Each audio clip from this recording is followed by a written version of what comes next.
Hello guys, welcome to GK Physics Math Academy. Lecture start करने से पहले video को लाइक करो, चैनल को सब्सक्राइब करो और अपने फ्रेंड्स के साथ शेयर करो। आज हम क्वेश्चन नंबर सेकंड करेंगे। क्वेश्चन नंबर सेकंड क्या है? क्वेश्चन नंबर सेकंड है, find a quadratic polynomial each with the given numbers as the sum and product of its zeros respectively. मैंने जो नीचे क्वेश्चन नंबर सेकंड के पार्ट दिए गए हैं उनमें जो पहला नंबर है वो क्या है? वो है सम ऑफ जीरोस। क्या है? सम ऑफ जीरोस।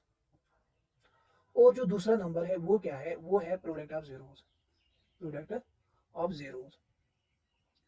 आपको बोला क्या गया है? आपको बोला गया है कि आप क्वाड्रेटिक पॉलिनोमियल को फाइंड आउट करो।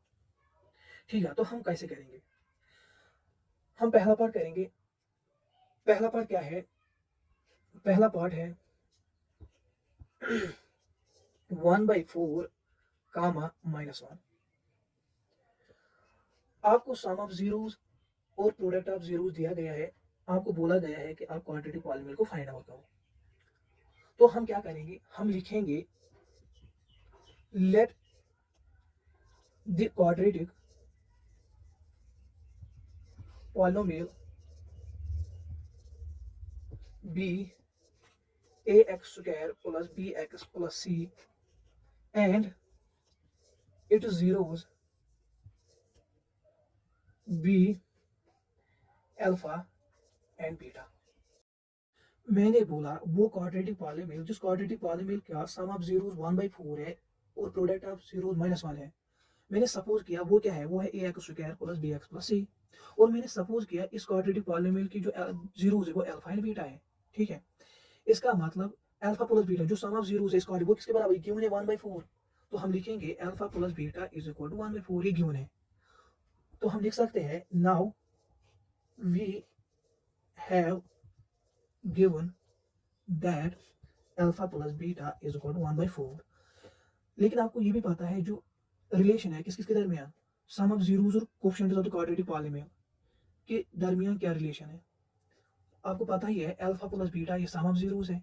वो किसके बराबर है? Minus coefficient of x divide by coefficient of x square. Coefficient of x क्या है यहाँ पे? b minus b. और कोएफिशिएंट ऑफ एक्स स्क्वायर क्या है? a minus B by a. Means sum of zeros किसके बराबर होता है? माइनस बी बाई ए के बराबर होता है, क्योंकि ये रिलेशन है किस किसके दरमियान? सम ऑफ जीरोस और coefficient of the quadratic polynomial के दरमियान। ये तो गिवन है alpha plus beta equal to 1/4। ये क्वेश्चन वाला वहां से ही देता है 1/4 है, लेकिन ये alpha plus beta means sum of zero इसके बराबर भी होता है। किसके बराबर? माइनस बी बाई ए के बराबर भी होता है। तो हम लिख सकते हैं alpha plus beta is equal to 1/4 is equal to minus B by A. ठीक है, और आपको पता ही है गिवन क्या है? जो प्रोडक्ट ऑफ जीरोस है, प्रोडक्ट ऑफ जीरोस किसके बराबर है? -1। जीरोस क्या है? हमने सपोज किया अल्फा एंड बीटा। तो अल्फा इंटू बीटा किसके बराबर है? -1 के बराबर। तो हम लिखेंगे alpha into beta is equal to -1। लेकिन आपको पता ही है जो रिलेशन है प्रोडक्ट ऑफ जीरोस के और जो कोएफिशिएंट्स ऑफ क्वाड्रेटिक पॉलिनोमियल है उनके दरमियान क्या रिलेशन आपको पता है? वो किसके बराबर है? Alpha into beta product of zeros is equal to किसके बराबर होता है? Constant term divide by coefficient of x square. ठीक है, वो किसके बराबर होता है? यहाँ पे कांस्टेंट टर्म क्या है? c divide by coefficient of x करेंगे a। इसका मतलब जो प्रोडक्ट ऑफ जीरोस है, प्रोडक्ट ऑफ जीरो वो किसके बराबर होता है? c बाई a के बराबर होता है। लेकिन गिवन क्या है? Alpha beta is equal to -1। Question वाला ने वहां से ही दिया है। तो लेकिन ये किसके बराबर भी होता है? Alpha beta c by a के बराबर भी होता है, क्योंकि ये रिलेशन है किस किसके दरमियान? प्रोडक्ट ऑफ जीरो और coefficient of the quadratic equation के दरमियान रिलेशन है। तो आप लिख सकते हो alpha beta is equal to -1 is equal to c by a। ठीक है, अब क्या करेंगे? अब हमको असल में हमको क्या करना है? हमें वैल्यू निकालना है। किस का वैल्यू निकालना है? ए का वैल्यू निकालना है, बी का वैल्यू निकालना है, सी का वैल्यू निकालना है। तभी हम क्वाड्रेटिक पॉलिनोमियल में फाइंड आउट कर सकते हैं। तो हम लिखेंगे if a is equal to 1। अगर हम ए का वैल्यू 1 के बराबर लेंगे, फिर किसमें सबस्टिट्यूट करेंगे? फिर इसमें सबस्टिट्यूट करेंगे, इसमें और इसमें सबस्टिट्यूट करेंगे। तो हम लिखेंगे ना, तो हम लिखेंगे 1 यहाँ पे। अगर मैं इसमें सबस्टिट्यूट करूंगा ए का वैल्यू 1 के बराबर, तो हम लिखेंगे 1/4 is equal to minus B divide by A है यहाँ पे, लेकिन हम क्या लिखेंगे? हम 1 लिखेंगे। इसका मतलब minus b is equal to 1/4। इसका मतलब क्या है? B is equal to -1/4। ठीक है, किसका वैल्यू निकला? बी का वैल्यू निकला। हम लिखेंगे if a is equal to 1 then b is equal to -1/4।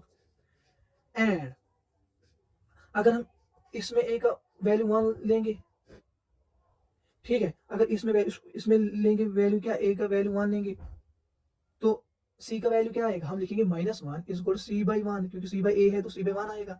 इसका मतलब c किसके बराबर आएगा, बीच में बोला है c इज इक्वल टू -1। जब हमने a का वैल्यू 1 लिया फिर इसमें पुट किया तो b का वैल्यू -1/4 आया, फिर जब इसमें पुट किया तो c का वैल्यू क्या आया, c का वैल्यू आया -1। अब क्या करना है, जो हमें ये a का वैल्यू, b का वैल्यू और c का वैल्यू निकला, ये किसमें हम सबस्टिट्यूट करेंगे, हम इस क्वाड्रेटिक पॉलीनोमियल में सबस्टिट्यूट करेंगे। जब हम इसमें सबस्टिट्यूट करेंगे तो क्वाड्रेटिक पॉलीनोमियल क्या निकलेगी, a के बदले क्या लेंगे 1, इसका मतलब x स्क्वायर, प्लस b के बदले क्या लेंगे -1/4 x अपना ही है, प्लस c के बदले क्या लेंगे -1।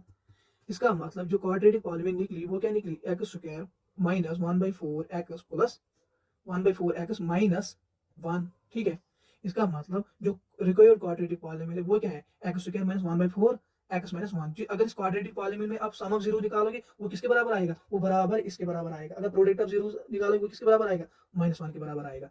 तो हम लिखेंगे the quadratic polynomial, therefore the quadratic polynomial whose sum of zeros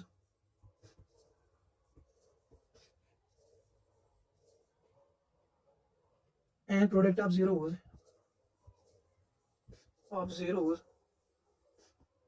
are 1/4 and -1 is x square -1/4 x -1। ठीक है, अब आपको प्रोसीजर समझ में आया होगा। जो भी इस क्वेश्चन के बाकी पार्ट्स है वो ऐसे ही करने हैं, प्रोसीजर यही रहेगा। ठीक है।